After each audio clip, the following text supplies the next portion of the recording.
Hello friends, जय माता दी। कैसे हैं आप सब दोस्तों? एकादशी है, वो भी श्राद्ध पक्ष की एकादशी साल की सबसे बड़ी एकादशियों में से सर्वश्रेष्ठ मानी गई है। और कहा जाता है कि भटकते हुए जो पितृ होते हैं उनको गति देने वाले पितृ पक्ष की इस एकादशी को जो भी मनुष्य निष्ठा पूर्वक पालन करता है उसे स्वयं भी मोक्ष की प्राप्ति होती है और उसके 7 पुष्ट तक के जो पितृ होते हैं सभी को शांति मिलती है। अगर कुंडली में किसी प्रकार का पितृ दोष हो तो वो भी दूर होता है। और कहा जाता है कि इस दिन गुड़ और तिल का पिंड बनाकर अगर चढ़ाया जाए, उसे सूंघ कर गाय को खिलाया जाए तो इससे पितृ दोष से तुरंत मुक्ति मिलती है। मैंने पूरा डिटेल आपको लास्ट वीडियो में बताया, आप जाके सुन सकते हैं। कहा जाता है जो भी मनुष्य सभी एकादशियों के व्रत नियम के साथ रखता है वो इस लोक में सुख को भोगते हुए बैकुंठ धाम को जाता है। और इस व्रत के रिगार्डिंग धर्मराज युधिष्ठिर श्री कृष्ण भगवान को जब पूछते हैं, हे भगवान, अश्विन माह के कृष्ण पक्ष की एकादशी का नाम क्या है, इसकी विधि तथा फल क्या है, सो कृपा करके कहिए। तब भगवान श्री कृष्ण उन्हें बताते हैं कि इस एकादशी का नाम इंदिरा एकादशी है। सभी पापों को नष्ट करने वाली, पितरों को अधोगति से मुक्ति देने वाली एकादशी है। और हे राजन, आप ध्यान पूर्वक इस कथा को सुने। इसके सुनने मात्र से वाजपेयी यज्ञ बराबर फलों की प्राप्ति होती है। प्राचीन काल में सतयुग के समय में महिष्मती नाम की एक नगरी में इंद्रसेन नाम का एक प्रतापी राजा राज्य करता था। धर्म पूर्वक अपनी प्रजा का पालन करते हुए शासन करता था। वह राजा पुत्र, पौत्र, धन आदि से संपन्न विष्णु भगवान का परम भक्त था। एक दिन जब राजा सुखपूर्वक अपनी सभा में बैठा था तो आकाश मार्ग से महर्षि नारद उतरकर उसकी सभा में आए और राजा उन्हें देखते ही हाथ जोड़कर खड़ा हो गया और विधि पूर्वक आसन और अर्घ्य दिया।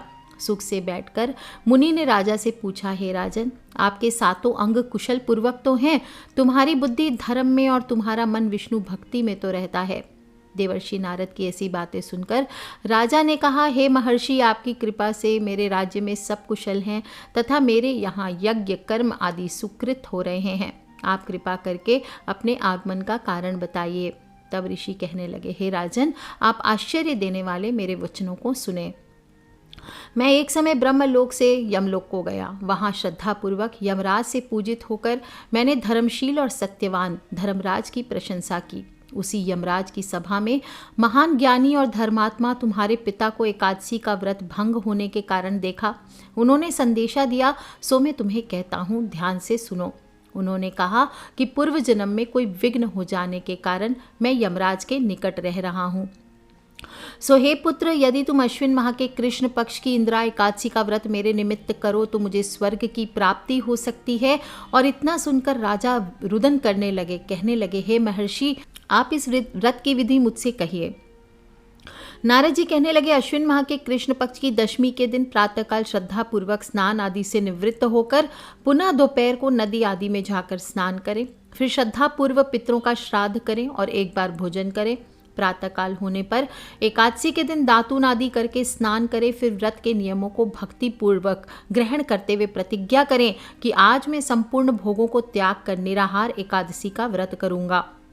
हे अच्युत, हे पुंडरीकाक्ष, मैं आपकी शरण में हूँ, आप मेरी रक्षा कीजिए। इस प्रकार नियम पूर्वक शालिग्राम की स्तुति करनी चाहिए। उनकी मूर्ति के आगे विधि पूर्वक श्राद्ध करके योग्य ब्राह्मणों को फलाहार का भोजन कराएं और दक्षिणा दें। पितरों को श्राद्ध से जो बच जाए उसको सूंघ कर आपको गौ को दे देना चाहिए तथा धूप, दीप, गंध, पुष्प, नैवेद्य आदि सभी सामग्री से ऋषिकेश भगवान का पूजन करना चाहिए। रात्रि में जागरण करना चाहिए।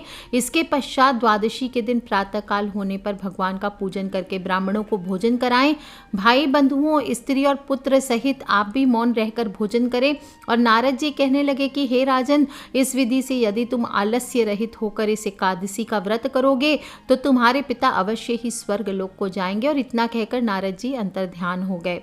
नारद जी के कथानुसार राजा द्वारा अपने बांधुओं तथा दासों सहित व्रत करने से आकाश से पुष्प वर्षा हुई और उस राजा का पिता गरुड़ पर चढ़कर विष्णु लोक को गया। राजा इंद्रसेन भी एकादशी के व्रत के प्रभाव से निष्कंटक राज्य करके अंत में अपने पुत्र को सिंहासन पर बैठकर स्वर्गलोक को गया।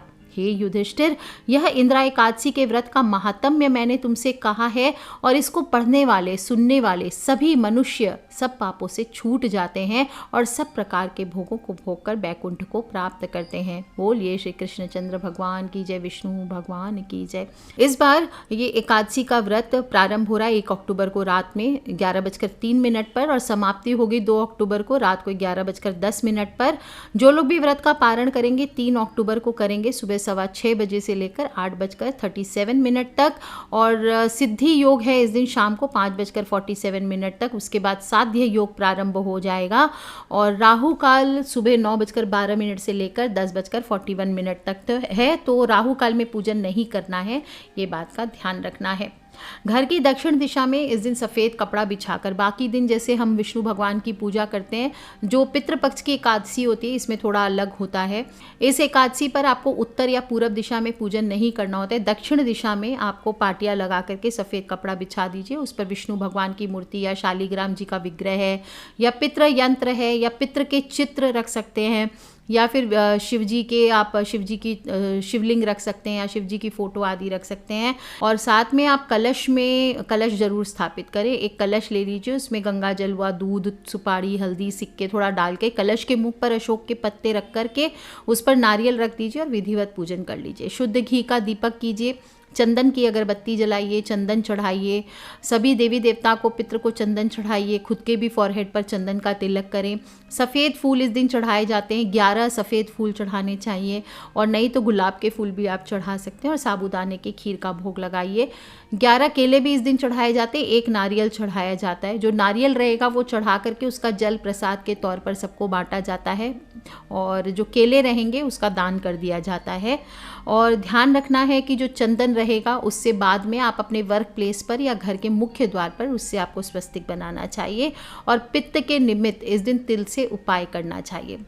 जो भी कलश आप स्थापित करेंगे, तिल हर प्रकार से आपको इस दिन यूज़ करना है। सुबह स्नान करने में भी आपको तिल का प्रयोग करना चाहिए। इस दिन साबुन लगा करके स्नान नहीं किया जाता है, सिर्फ काले तिल डाल के जल में आपको स्नान करना चाहिए। और स्नान करने के तुरंत बाद ही आपको थोड़े काले तिल हाथ में लेकर के दक्षिण दिशा होकर के आपको जल अर्पित करना चाहिए अपने पितृदेव के नाम का। ओम सर्वेभ्यो पितृभ्यो नमो नमः, ओम नमो भगवते वासुदेवाय, इस प्रकार से बोलते हुए आपको जल तर्पण करना चाहिए। और इसके बाद जब सूर्य देव को आप जल चढ़ाएंगे तो उस लोटे में भी आपको काले तिल इस दिन डाल करके ओम सूर्याय नमः, ओम भास्कराय नमः, ओम आदित्याय नमः, ओम सर्वेभ्यो पितृभ्यो नमो नमः, इस प्रकार बोलते हुए आपको जल अर्पित करना चाहिए। जब आप विष्णु भगवान का भी पूजन करेंगे तो विष्णु भगवान की पूजा में चावल का प्रयोग नहीं किया जाता है, तो उनको काले तिल आप लीजिए, उनको सफ़ेद तिल से आप चावल की जगह तिलक कीजिए और काले तिल का उनको भोग गुड़ के साथ इस दिन ज़रूर लगाना चाहिए। और शंख अगर है आपके पास तो शंख ज़रूर बजाएं। इनको इस दिन दक्षिणावर्ती शंख से भी अभिषेक करवाया जाता है, और दक्षिणावर्ती शंख में आप चाहे तो गंगा जल और काले तिल से इनका अभिषेक कीजिए, या फिर आप दूध पंचामृत बना के उसमें तुलसी पत्र और काले तिल डाल करके उससे अभिषेक कीजिए।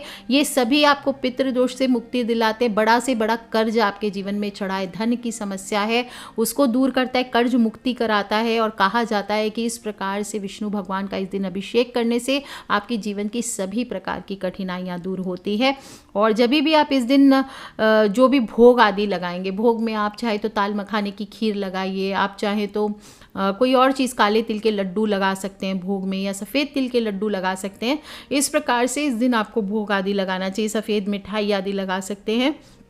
और हर भोग में तुलसी पत्र ज़रूर होना चाहिए, इस बात का ध्यान रखें। एकादशी का दिन है तो तुलसी पत्ता आज के दिन तोड़ा नहीं जाता, ये बात का ध्यान रखें। तुलसी पत्ता बासी नहीं होता, इसलिए पहले का तुलसी पत्ता तोड़ा हुआ आप यूज़ कर सकते हैं।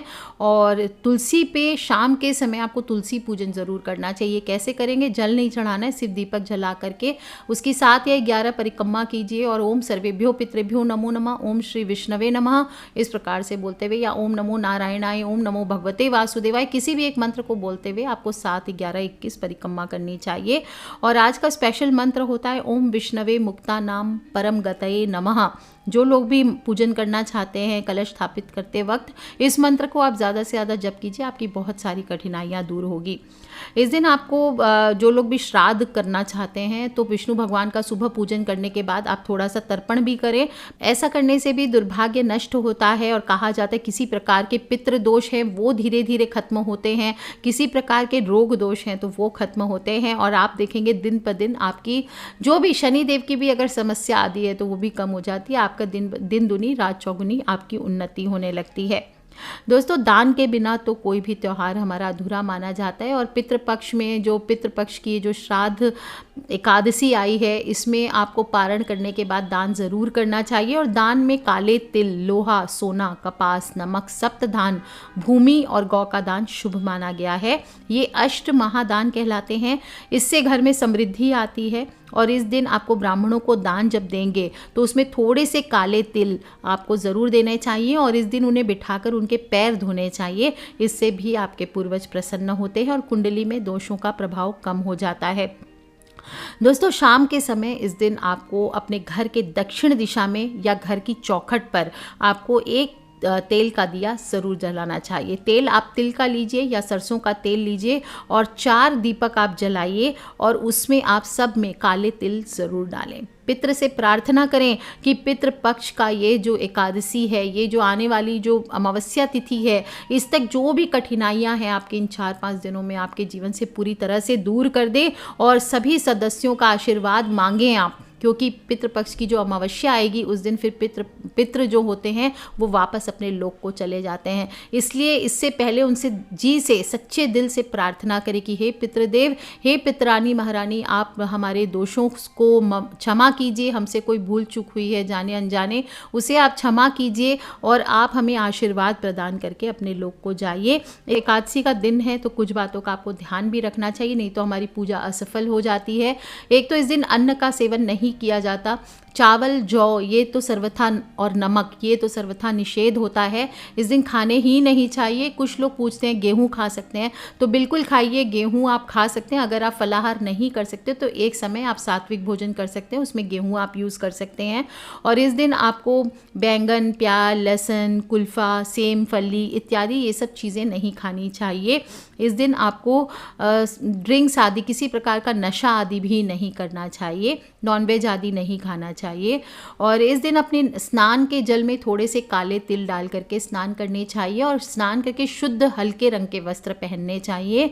इस दिन आपको दाढ़ी बनाना, बाल काटना या नेल्स काटना या हेयर वॉश करना औरतों को, या फिर आपको नए कपड़े धारण करना, ये सब नहीं करने चाहिए। शुद्ध धुले हुए वस्त्र धारण करें, हल्के रंग के, नीले काले रंग के वस्त्र इस दिन नहीं धारण करने चाहिए।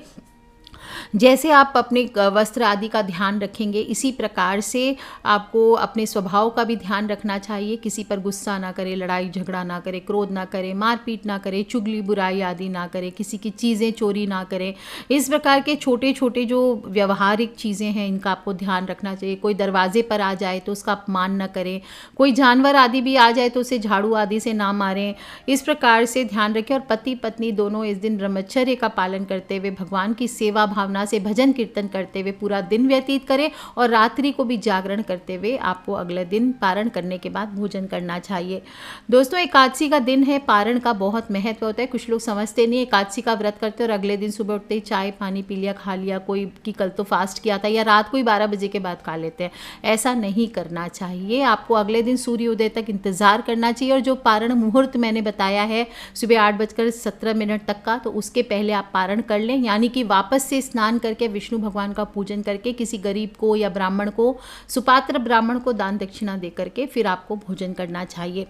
और ध्यान रखें दोस्तों, इस प्रकार से ये इंदिरा एकादशी का व्रत मोक्ष प्रदायिनी व्रत है। पितृ को, भटकते हुए पितृ को ठैया तक पहुंचाने वाला व्रत है, उनको मोक्ष प्राप्त कराने वाला व्रत है। तो जो लोग भी व्रत करेंगे, कृपया आप सभी से निवेदन है, इस व्रत का जो भी पुण्य है ये आपको अपने पितृ को देना चाहिए। तो पूजा कंप्लीट होने के बाद हाथ जोड़ के से ज़रूर बोलें कि हमारे पितृ को हमारे इस व्रत का पुण्य प्राप्त हो। इस बात को आप ध्यान रखें। इस प्रकार से बोल करके भगवान से विनती करनी चाहिए कि हमारे पितृ शांति से अपने स्थान को निवास करें। इस प्रकार से दोस्तों इस व्रत को संपूर्ण कीजिए और देखिए आपके 7 पुश्त तक के जो भी पितृ दोष होंगे वो दूर होते हैं, आपके पितृ शांत होते हैं। और जब आपके पितृ शांत होते हैं, तृप्त होते हैं, तो आपके जीवन की सारी कठिनाइयों को वो आपसे पहले हर लेते हैं।